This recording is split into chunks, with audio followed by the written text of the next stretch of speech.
I never believed in legends. Not because I was brave, but because believing felt weak. My name is Ethan Miller, and I came to the town of Gray Hollow to prove a point. I was a graduate researcher, obsessed with debunking myths. Skinwalkers, doppelgangers, voice stealers, stories told by scared people to explain fear. That's all they were. Stories. Gray Hollow was the perfect subject. A forgotten town surrounded by dense forest, cut off from main roads, where nights lasted longer than they should. When I arrived, the locals stopped talking. Not just to me, to each other. Doors closed softly. Curtains fell like eyelids. At the only motel, the owner slid the key toward me without looking up.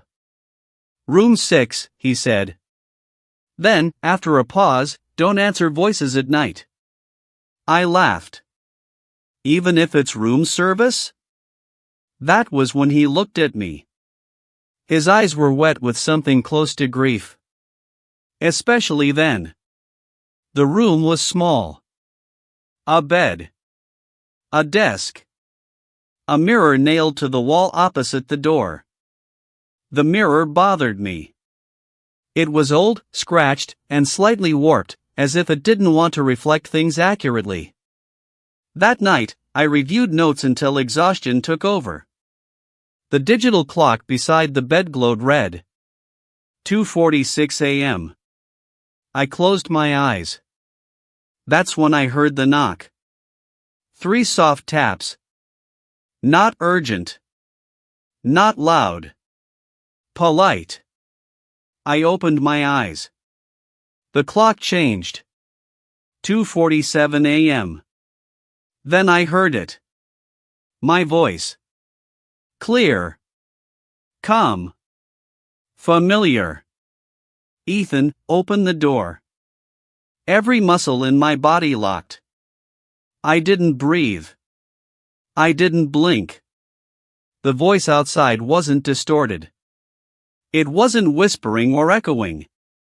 It sounded exactly like me, same tone, same rhythm, even the slight hesitation I always had before saying my own name. I sat up slowly. "Ethan," the voice said again, closer now. "You're dreaming. Just open the door." My mouth went dry. I hadn't told anyone my full name. The knocking didn't return. Instead, footsteps moved slowly toward the window. My heart pounded so hard I thought it would answer for me. I slid off the bed and approached the curtain, each step heavy, like I was walking underwater. I told myself it was stress. Sleep paralysis. A trick of the mind. I pulled the curtain back an inch. And I saw myself. Same height. Same jacket.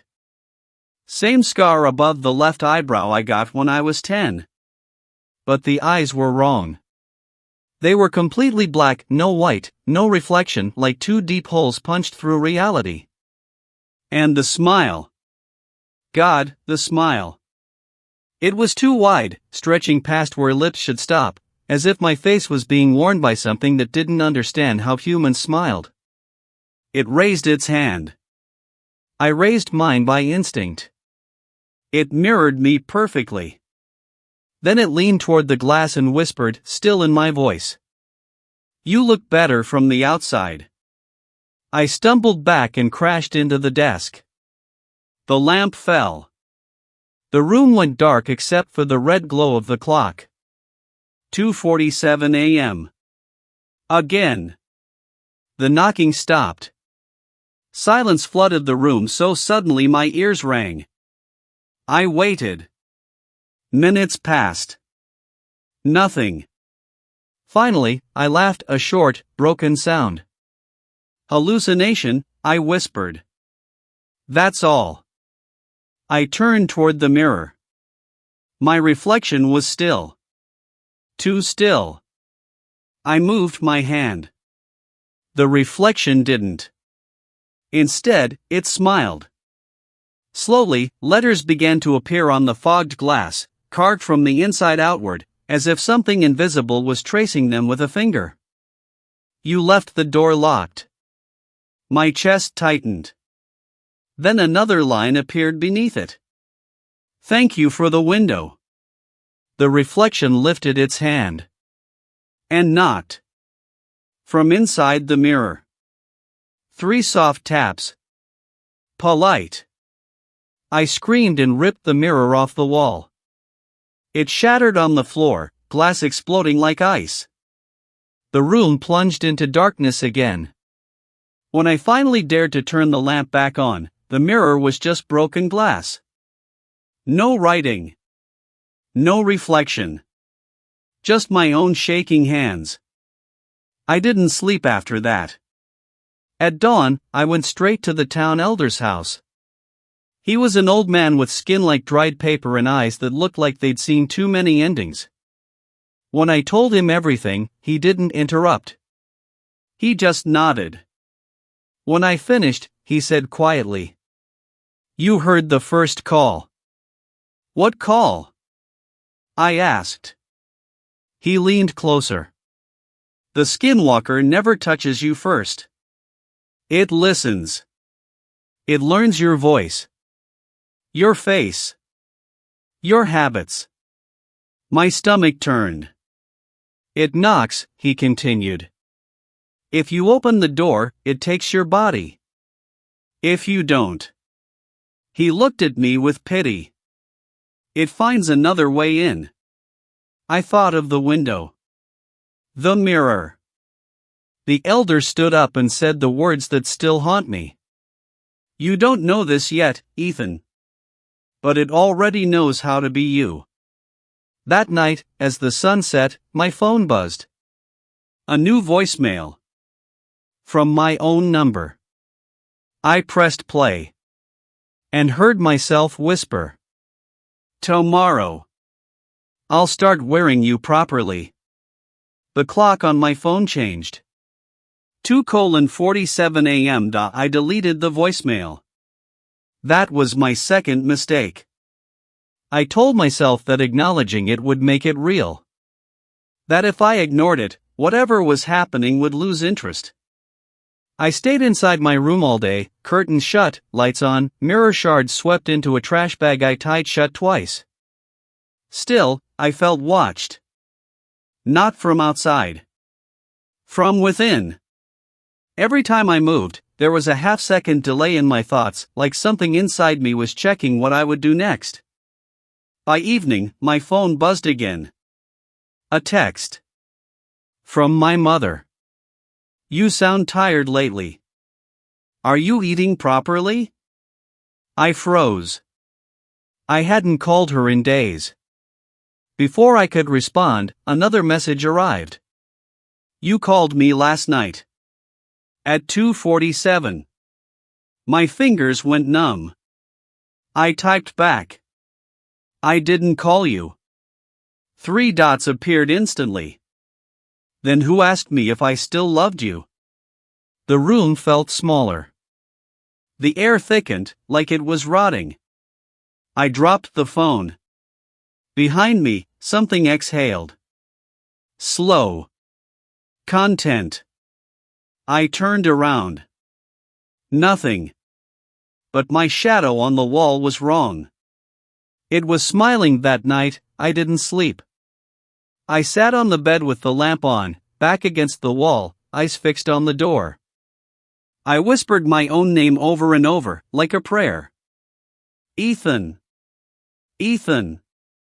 Ethan. To remind myself I was still here. At 2:46 a.m., my phone vibrated. Incoming call. Me. My own name stared back at me from the screen. I didn't answer. The phone stopped ringing. Then the voice came from inside the room. "You should have picked up." I screamed and turned. The mirror shards in the trash bag began to rattle. Tap. Tap. Tap. The elder's words echoed in my mind. "If you don't open the door, it finds another way in." The bag burst open. Glass slid across the floor, arranging itself slowly, deliberately, into a rough reflection. And in that broken reflection, I saw it. Not standing. Not fully formed. It was growing out of my shape, like a shadow learning how to be solid. My face kept slipping, melting, reforming. My eyes blinked out of sync with mine. Its mouth opened wider than humanly possible. "I've practiced your smile," it said. "People prefer it when you don't look afraid." I slammed my eyes shut. When I opened them again, the glass was still. But something inside me wasn't. The next morning, Gray Hollow was alive. Too alive. People waved at me as I walked outside. "Good to see you again, Ethan. Feeling better today? Sorry about last night." "Last night?" A woman touched my arm gently. "You were very upset," she said. "You kept asking if you were real." My heart stuttered. "I wasn't here," I whispered. She smiled politely, the kind of smile you give someone who's sick. "Of course you were." At the town diner, conversation stopped when I entered. Not out of fear. Out of recognition. They knew me. Too well. I ran to the elder's house. He was waiting. "It's ahead of schedule," he muttered. "That's not good." "What is it doing?" I demanded. "Why are people acting like I was here?" The elder looked me straight in the eyes. "Because it was." My stomach dropped. "It doesn't replace you all at once," he continued. "It eases in. It becomes familiar. It fixes the parts of you people don't like." My phone buzzed again. A photo message. I opened it. It was me sitting at the diner. Laughing. Looking happy. Timestamp, last night. 2:47 a.m. I felt something tear inside my chest. "That's impossible," I whispered. The elder shook his head. "No," he said softly. "That's practice." That night, I locked myself in the bathroom. No mirrors. No windows. Just tile and darkness. I sat on the floor, hugging my knees, rocking slightly. Then I felt it. A memory. Not mine. I remembered my childhood bedroom, but the furniture was wrong. The colors were wrong. The emotions didn't fit. It was like someone had copied my life from a description, not experience. I heard my mother's laugh. I smelled her perfume. Then her voice whispered inside my skull. "Why don't you remember me the way he does?" I screamed. Blood ran from my nose. The voice laughed my laugh. "You feel it now, don't you? I'm not stealing you. I'm improving you." The bathroom door creaked open. I hadn't unlocked it. It stood there, fully formed now. Perfect. My face. My body. My voice. But the eyes were still wrong. Bottomless. Hungry. "Tomorrow," it said, "they'll stop noticing you." And the day after that. It stepped closer. "You'll forget yourself." It reached out and placed its hand on my chest. I felt my heartbeat slow. Sink. Sink. Sink. The last thing it whispered before disappearing was, "At 2:47. Choose who gets to stay." I was alone again. But when I checked my reflection in the dark tile, I blinked. The reflection blinked a second later. By the third day, my name no longer belonged to me. People said it easily, "Ethan, the way you say something familiar, something safe." The problem was that they weren't saying it to me. They were saying it to the thing that wore my face better than I ever had. I woke up in the motel room, or what used to be my room. The manager stood inside, changing the sheets, humming softly. "You can't be here," he said without looking at me. "This is my room," I replied. He paused. Turned. His eyes passed through me like fog. "That room," he said, pointing behind him, "belongs to Ethan Miller." My heart began to pound. "I am Ethan Miller." He frowned, not in confusion, but in irritation, like I'd made a bad joke. "Son," he said slowly, "Ethan checked out this morning." Then he added, gently, "You should really leave before someone calls the police." I backed out into the hallway, my legs trembling. My reflection in the glass exit door lagged behind me by a fraction of a second, like it was tired of keeping up. Outside, the town had changed. Posters were taped to windows. Candle memorial service tonight at dusk. Candle in loving memory of Ethan Miller. I tore one down. Underneath, in smaller print. Gone too soon. Found too late. Found. My mouth tasted like rust. The church bell rang at sunset. I stood at the edge of the cemetery, hidden behind a crooked tree, watching people gather around a coffin with my name carved into it. My mother stood at the front. Alive. Breathing. Smiling sadly. Relief flooded me so hard my knees almost gave out. Then I saw him. He stood beside her, arm around her shoulders, whispering comfort into her ear. My face. My voice. My posture, but calmer, warmer. Better. She leaned into him. "I'm proud of you," she said. I felt something tear loose inside my chest. The priest began to speak. "Ethan was a kind soul," he said. "Sensitive. Thoughtful. He struggled sometimes, but in the end, he found peace." The thing beside my mother nodded slowly, tears in his eyes. Perfect tears. I tried to scream. No sound came out. It was like my voice had been repossessed. The coffin was lowered. Earth struck wood. Each thud felt like a nail sealing me somewhere dark and airless. Then it turned its head. Its eyes found me instantly. Black. Knowing. It smiled. I ran. Into the forest. Into the trees. Away from my name, my face, my life. Branches clawed at me. Roots grabbed my ankles. The forest felt alive, hostile.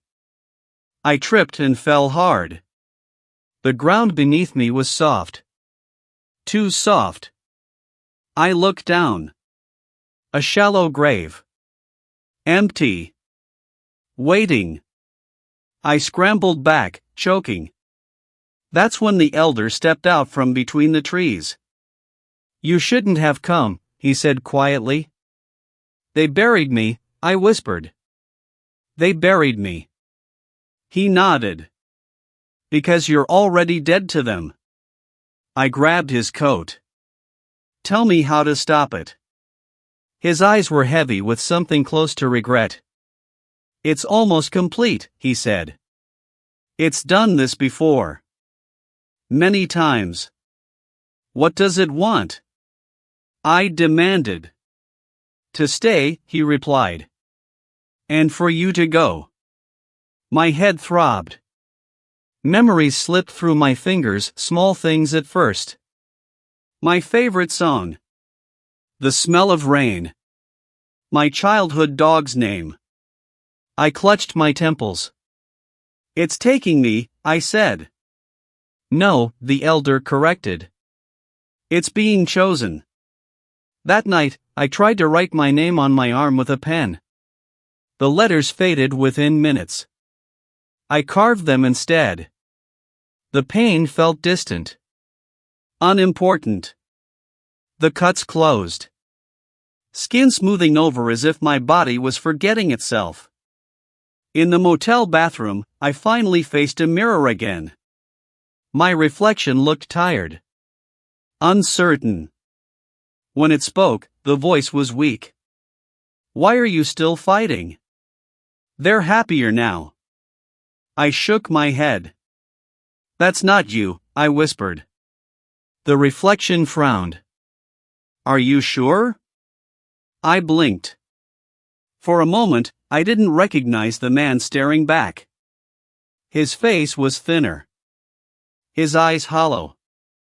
Unloved. Unneeded. He cries less than you, the reflection continued. He doesn't doubt. He doesn't fear. He fits better. I felt myself slipping like sand through fingers. Stop, I begged. The reflection leaned closer. Tomorrow, it said, they'll forget your voice. And when no one remembers you, it smiled gently. You'll stop being real. The mirror went dark. I fell to the floor, clutching my head, whispering my name over and over until it sounded like a lie.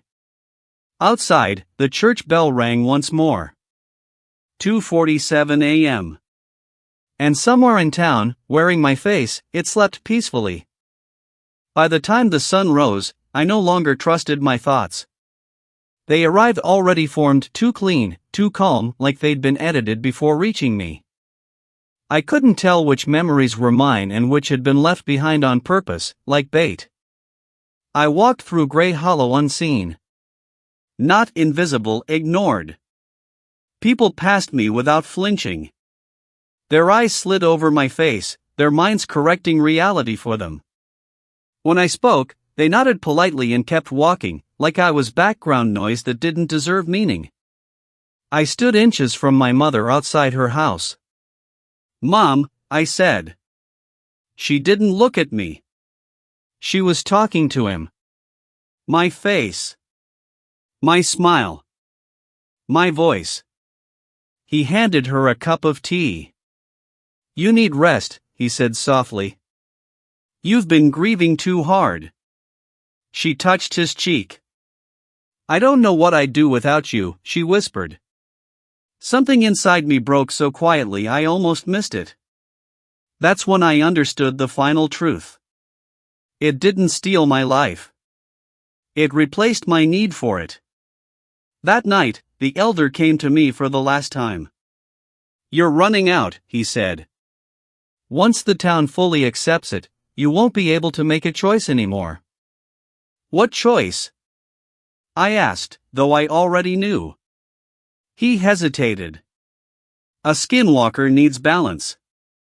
One identity can't exist twice. One must be ended. My mouth went dry. You mean kill it? He shook his head. No. Kill yourself, or let yourself be erased. I laughed weakly. That's not a choice. The elder's eyes darkened. There is a third way, he said. But it's worse. Tell me. You can trap it, he whispered. But the trap needs a mind. A body. A name. I stared at him. You mean me? You would remain, he said, but not alive. Not remembered. Not whole. Silence swallowed us. At 2:47 a.m., he continued, the boundary thins. That's when it must decide who it is. And if I refuse?